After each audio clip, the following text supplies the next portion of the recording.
வணக்கம். ஜேகே செய்திகளின் பிரதான செய்திகள். முதலில் தலைப்புச் செய்திகள். தனியார் பல்கலைக்கழக மாணவரின் மரணத்திற்கான காரணம் வெளியீடு. ஐக்கிய மக்கள் சக்தியின் ஆர்ப்பாட்டம் காரணமாக போக்குவரத்து பாதிப்பு. அரசு வைத்தியர்களின் பணி புறக்கணிப்பு 2வது நாளாகவும் முன்னெடுப்பு. பாடசாலைக்கான முதலாம் தவணை இன்றுடன் நிறைவு. கிளிநொச்சியில் மதுபான போத்தலை லஞ்சமாக பெற்ற போலீஸ் உத்தியோகத்தர் கைது. பிரபலங்களை தொடர்பு படுத்தி முதலீட்டு வாய்ப்பு என வரும் விளம்பரங்கள் போலியானவை என எச்சரிக்கை. காதல் தோல்வியினால் மனவிரக்தி அடைந்த மாணவர் தவறான முடிவு. பேருந்தில் தனியாக பயணிப்பவர்களுக்கு மயக்க மருந்து கொடுக்கும் சம்பவங்கள் அதிகரித்துள்ளதாக எச்சரிக்கை. எல்னினோ காரணமாக செப்டம்பர் வரை வறட்சியான வானிலை நீடிக்கும் என அறிவிப்பு. வடுக்குநாரி மலை பௌத்தத்திற்குரியது என்ற வர்த்தமானி விரைவில் வெளியிடப்படும் என உறுதி. யாழ்ப்பாணம் மற்றும் கொழும்பு நகரத்திலிருந்து மட்டக்களப்பு, அம்பாறை ஆகிய மாவட்டங்களுக்கு தனியாக பேருந்தில் பயணிக்கும் பிரயாணிகளுக்கு மயக்க மருந்து கலந்த பிஸ்கெட் கொடுக்கப்பட்டு கொள்ளை சம்பவங்கள் மேற்கொள்ளப்பட்டு வருவதாக போலீசார் எச்சரிக்கை விடுத்துள்ளனர். கொள்ளையர்களிடம் விழிப்பாகவும் அவதானமாகவும் இருக்குமாறு கிழக்கு மாகாண பெரும் குற்றத்தடுப்பு பிரிவு பொறுப்பதிகாரி தெய்வநாயகம் மேனன் எச்சரிக்கை விடுத்துள்ளார். கொழும்பு மற்றும் யாழ்ப்பாணத்தில் இருந்து மட்டக்களப்பு, அம்பாறை ஆகிய மாவட்டங்களுக்கு பயணிக்கும் பிரயாணிகளுக்கு பேருந்து வண்டிகளில் பிரயாணிகள் போன்ற வேடமிட்டு கொள்ளையர்கள் பிஸ்கெட் கொடுக்கின்றனர். குறித்த பிஸ்கெட்டுகளில் மயக்க மருந்து கலக்கப்பட்டுள்ளதுடன் கொள்ளையர்கள் அருகில் சென்று பேச்சு கொடுத்து தமது பையில் இருந்து மயக்க மருந்து கலந்த பிஸ்கெட்டை பயணிகளுக்கு வழங்குவர். இதனால் குறித்த பிஸ்கெட்டுகளை சாப்பிட்டதும் சிறிது நேரத்தில் பயணிகள் மயக்கமடைந்துள்ளனர். இதனை அடுத்து கொள்ளையர்கள் அவர்கள் அணிந்திருக்கும் காப்பு, மோதிரம், சங்கிலி மற்றும் தங்க ஆபரணங்கள், கைப்பையில் உள்ள பணம் என்பவற்றை எடுத்து கொண்டு இறங்கி விடுவதாகவும் போலீசார் தெரிவித்துள்ளனர். மயக்கமடைந்தவர்கள் வைத்தியசாலைக்கு அனுமதிக்கப்பட்டு 3 தினங்களுக்கு பின்னரே சுய நினைவுக்கு வருவதாகவும் தெரிவிக்கப்பட்டுள்ளது. பேருந்துகளில் பிரயாணித்த பலர் இதுபோன்ற கொள்ளை சம்பவங்களுக்கு முகம் கொடுத்துள்ளமை தொடர்பில் பல முறைப்பாடுகள் தமக்கு கிடைக்கப்பெற்றுள்ளதாகவும் கிழக்கு மாகாண பெரும் குற்றத்தடுப்பு பிரிவு பொறுப்பதிகாரி தெய்வநாயகம் மேனன் தெரிவித்துள்ளார். எனவே குறித்த மாவட்டங்களில் தனியாக பயணம் செய்யும் போது பொதுமக்கள் அறிமுகம் இல்லாதவர்களிடம் எதையும் வாங்கி சாப்பிடக்கூடாது என்பதுடன் விழிப்பாகவும் அவதானத்துடனும் செயற்பட வேண்டும் எனவும் மேனன் வலியுறுத்தியுள்ளார்.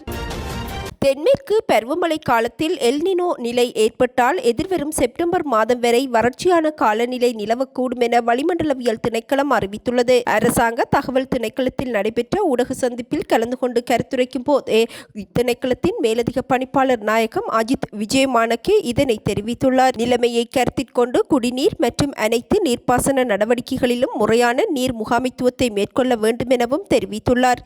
தற்போது நிலவும் வெப்பமான வானிலை இம்மாதம் முழுவதிலும் தொடரும் எனவும் எதிர்பார்க்கப்படுகின்றது. தென்மேற்கு பருவமழை காலத்தில் எல்னினோ நிலை உருவானால் ஜூன், ஜூலை மற்றும் ஆகஸ்ட் மாதங்களில் மழை வீழ்ச்சி குறைந்து செப்டம்பர் மாதம் வரை வறட்சி நிலவும் எனவும் இதனால் குடிநீர் மற்றும் அனைத்து நீர்ப்பாசன நடவடிக்கைகளுக்கும் நீரை முகாமைத்துவம் செய்ய வேண்டிய கட்டாயம் ஏற்படும் எனவும் அவர் தெரிவித்துள்ளார். குறிப்பாக எதிர்வரும் காலத்தில் இது குறித்து அதிக அவதானம் செலுத்த வேண்டும் எனவும் அவர் தெரிவித்துள்ளார்.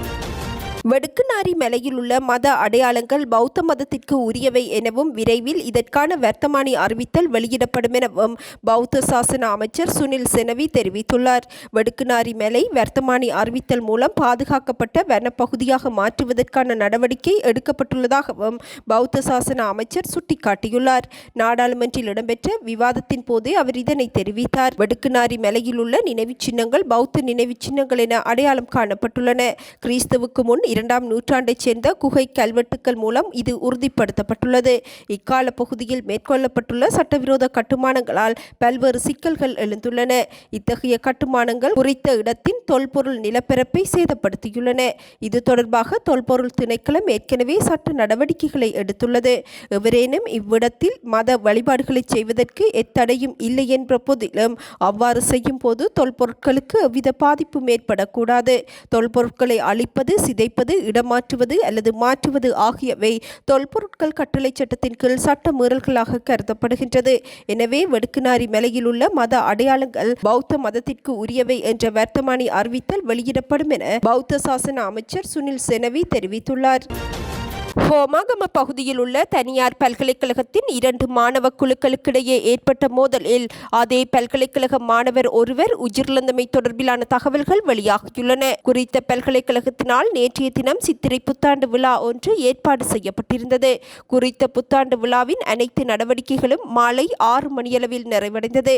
எனினும் பின்னர் அதே பல்கலைக்கழக மாணவர்கள் குழுவொன்று இரவில் தனியார் விருந்து ஒன்றை ஏற்பாடு செய்திருந்தது. இந்நிலையில் அந்த விருந்து நடைபெற்றுக் கொண்டிருந்த போது மாணவி ஒருவர் கழிவறைக்கு சென்றுள்ளதுடன் அவர் பின்னால் மாணவர் ஒருவர் சென்றுள்ளார். இதனை கண்ட குறித்த மாணவியின் நண்பர் உயிரிழந்த மாணவருக்கு பின்னால் சென்று மாணவர் மீது தாக்குதல் நடத்தியுள்ளார். இதன்போது தாக்குதலுக்குள்ளான மாணவனின் நண்பர்கள் குழுவொன்று தாக்குதல் நடத்திய மாணவரை கடுமையாக தாக்கிவிட்டு தப்பிச் சென்றுள்ளனர். தாக்குதலில் பலத்த காயமடைந்த குறித்த மாணவர் விடுதி ஊழியர்கள் வைத்தியசாலையில் அனுமதிக்கப்பட்டிருந்தார். எனினும் மாணவர் சிகிச்சை பலனின்றி உயிரிழந்திருந்தார். சம்பவம் தொடர்பாக 5 மாணவர்கள் கைது செய்யப்பட்டுள்ளனர். உயிரிழந்தவர் நிக்கத்தலுப்பொத்த வெள்ளவ பகுதியைச் சேர்ந்த 19 வயதுடைய மாணவர் என அறிவிக்கப்பட்டுள்ளது. சம்பவம் தொடர்பில் ஹோமாகம போலீசார் மேலதிக விசாரணைகளை முன்னெடுத்துள்ளனர். ஐக்கிய மக்கள் சக்தி இன்று காலை முன்னெடுத்த போராட்டம் காரணமாக பல பகுதிகளுக்கான போக்குவரத்து பாதிக்கப்பட்டுள்ளது. பாத்திரமுள்ள தியத்த உயனவிற்கு அருகில் நாடாளுமன்றத்திற்கு பிரவேசிக்கும் சந்தையில் இந்த ஆர்ப்பாட்டம் முன்னெடுக்கப்பட்டது. ஆர்ப்பாட்டம் காரணமாக பொல்துவ சந்தி பகுதியில் இருந்து நாடாளுமன்றம் செல்லும் வீதி தற்காலிகமாக மூடப்பட்டது. இப்போராட்டம் காரணமாக குறித்த பகுதியில் பாரிய வாகன நெரிசல் ஏற்பட்டிருந்தமையும் குறிப்பிடத்தக்கது. அரச வைத்திய அதிகாரிகள் சங்கம் நாடளாவிய ரீதியில் முன்னெடுத்துள்ள பணி புறக்கணிப்பு போராட்டம் இன்று 2வது நாளாகவும் முன்னெடுக்கப்படுகின்றது. பயிற்சிக்கு பின்னர் வைத்தியர்களுக்கான நியமனங்களை வழங்குவதில் சுகாதார அமைச்சு தமக்கு வழங்கிய உடன்படிக்கைகளை மீறியுள்ளதாக தெரிவித்து அரச வைத்திய அதிகாரிகள் சங்கம் நேற்று காலை 8 மணி முதல் நாடளாவிய ரீதியில் பணி புறக்கணிப்பை முன்னெடுத்துள்ளது. குறித்த பணி புறக்கணிப்பு போராட்டம் காரணமாக வைத்தியசாலையின் செயற்பாடுகள் ஸ்தம்பிதமடைந்துள்ளதுடன் நோயாளர்கள் பாரிய அசௌகரியங்கள் முகம் கொடுத்துள்ளனர். எனினும் வெளியிடப்பட்டுள்ள நியமன பட்டியலை உடனடியாக நீக்கி இப்பிரச்சினைக்கு தீர்வு காணும் வரை பணி புறக்கணிப்பு தொடரும் எனவும் அரச வைத்திய அதிகாரிகள் சங்கம் அறிவித்துள்ளது. எவ்வாறாயினும் குறித்த நியமனங்கள் தொடர்பில் சங்கத்துடன் பேச்சுவார்த்தை நடத்துவதை சுகாதார அமைச்சர் இதுவரை நிராகரித்துள்ளார். வைத்தியர்களின் பிரச்சினைகள் குறித்து கலந்துரையாடுவதற்காக சுகாதார அமைச்சர் வைத்தியர் நலிந்த ஜெயதிச நேற்று ஒரு சந்திப்பிற்கு அனுமதி வழங்கியிருந்த போதிலும் பணி புறக்கணிப்பு ஆரம்பிக்கப்பட்டதனால் குறித்த பேச்சுவார்த்தையை நடத்தப் போவதில்லை என நாடாளுமன்றில் அறிவித்தார். இதேவேளை நாடளாவிய ரீதியில் உள்ள அனைத்து உறுப்பினர்களுடனும் இன்று கலந்துரையாடி அடுத்த கட்ட நடவடிக்கைகள் குறித்து தீர்மானம் எடுக்கப்படும் எனவும் அரச வைத்திய அதிகாரிகள் சங்கத்தின் பொதுச் செயலாளர் வைத்தியர் பிரபாத் சுகததாச தெரிவித்துள்ளார். அரசு மற்றும் அரசு அனுமதியின் கீழ் இயங்கும் தனியார் பாடசாலைகளுக்கான 1ஆம் தவணையின் 2ஆம் கட்ட கற்றல் செயற்பாடுகள் இன்றுடன் நிறைவடைவதாக கல்வி அமைச்சு அறிவித்துள்ளது. இதற்கமைய பாடசாலைகளுக்கு நாளை முதல் எதிர்வரும் 19ஆம் தேதி வரையில் விடுமுறை வழங்கப்பட்டுள்ளது. பாடசாலைகளுக்கான 2ஆம் தவணைக்கான கற்றல் செயற்பாடுகள் எதிர்வரும் 20ஆம் தேதி மீள ஆரம்பிக்கப்படும். இவ்வாறு ஆரம்பிக்கப்படும் 2ஆம் தவணைக்கான கற்றல் செயற்பாடுகள் 2026 ஜூலை மாதம் 24ஆம் தேதி வரை நடைபெறும் எனவும் கல்வி அமைச்சு அறிவித்துள்ளது. லஞ்சம் அல்லது ஊழல் பற்றிய குற்றச்சாட்டுகளை புலனாய்வு செய்யும் ஆணைக்குழுவின் அதிகாரிகளினால் தர்மபுரம் போலீஸ் நிலையத்தைச் சேர்ந்த போலீஸ் கான்ஸ்டபிள் ஒருவர் கைது செய்யப்பட்டுள்ளார். மதுபான போத்தலை லஞ்சமாக கோரி பெற்றுக்கொண்ட போதே குறித்த போலீஸ் அதிகாரி கைது செய்யப்பட்டுள்ளார். கிளிநொச்சியைச் சேர்ந்த ஒருவரினால் வழங்கப்பட்ட முறைப்பாட்டின் அடிப்படையில் சோதனை நடவடிக்கை முன்னெடுக்கப்பட்டது. கடந்த ஏப்ரல் 8ஆம் தேதி முறைப்பாட்டாளர் புதிதாக வாங்கிய மோட்டார் சைக்கிள் ஒன்றில் பயணித்துள்ளார். இதன்போது குறித்த வாகனத்தில் இலக்கத்தகடுகள் இல்லாமை மற்றும் முறையான வருமான வரி அனுமதி பத்திரம் இல்லாமை போன்ற போக்குவரத்து விதிமீறல்கள் கண்டறியப்பட்டது. இதற்காக சட்ட நடவடிக்கை எடுப்பதை தவிர்க்க வேண்டுமானால் 10,000 ரூபாய் பணத்தை லஞ்சமாக வழங்க வேண்டும் என குறித்த கான்ஸ்டபிள் முதலில் கோரியுள்ளார். எனினும் அவ்வளவு தொகையை தன்னால் வழங்க முடியாது என முறைப்பாட்டாளர் தெரிவித்ததை அடுத்து அதற்கு பதிலாக ஒரு மதுபான போத்தலை வழங்குமாறு உத்தியோகத்தர் கோரியுள்ளார். முறைப்பாட்டாளர் மதுபானத்தை கொண்டு வருவதை உறுதி செய்வதற்காக அவரது தேசிய அடையாள அட்டைக்கு மாற்றீடாக வழங்கப்பட்டிருந்த தற்காலிக ஆவணத்தையும் குறித்த போலீஸ் உத்தியோகத்தர் பிணையாக தன்னகத்தை வைத்துள்ளார். இது குறித்து லஞ்ச ஊழல் தடுப்பு ஆணைக்குழுவிற்கு தகவல் வழங்கப்பட்டதை அடுத்து அதிகாரிகளால் சுற்றி வளைப்பு திட்டம் வகுக்கப்பட்டது. குறித்த போலீஸ் உத்தியோகத்தர் மதுபான போத்தலை பெற்றுக்கொண்ட போதே அதிகாரிகள் குறித்த போலீஸ் உத்தியோகத்தரை கைது செய்துள்ளனர். பாரிய முதலீட்டு வாய்ப்பொன்றை பரிந்துரைப்பதன் காணொலியொன்று தொடர்பில் பொதுமக்களுக்கு எச்சரிக்கை விடுக்கப்பட்டுள்ளது.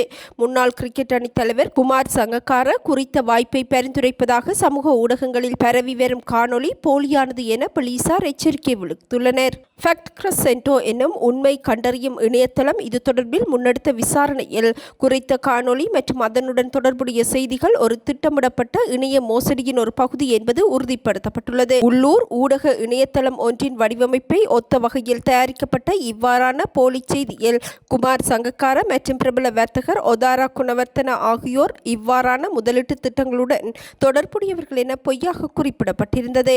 தற்போது இச்செய்திகள் நீக்கப்பட்டு அல்லது மாற்றப்பட்டு முன்னாள் ஜனாதிபதி ரணில் விக்ரமசிங்கவின் பெயரும் இதனுடன் தொடர்பு படுத்தப்பட்டுள்ளது. எவ்வாறாயினும் இவை முற்றாக மோசடியானவை என உறுதிப்படுத்தியுள்ள இலங்கை கணனி அவசர பிரதிபலிப்பு தளம் இது குறித்து அவதானமாக செயற்படுமாறு பொதுமக்களை கோரியுள்ளது.